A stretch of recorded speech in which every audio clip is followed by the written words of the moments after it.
మధ్యాహ్నములోగా అమోనీయులను హతము చేయగా వారిలో మిగిలిన వారు ఇద్దరేసిగా కూడి పోజాలకుండా చెదరపోయేది. ఏమైందట? వెళ్ళాడట. భయపడే యవనస్తుడు నిలబడిన తర్వాత ఒక్కొక్కరిని తునాప్తునకలుగా ఎగరగొట్టేశాడు. అంతే.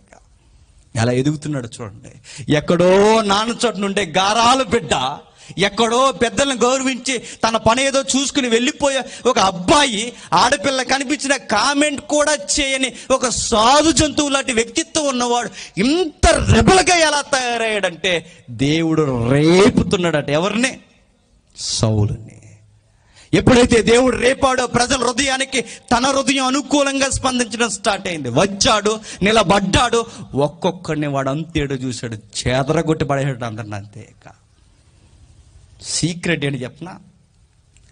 యుద్ధం జరిగింది. బాగా వినండి సాంగ్.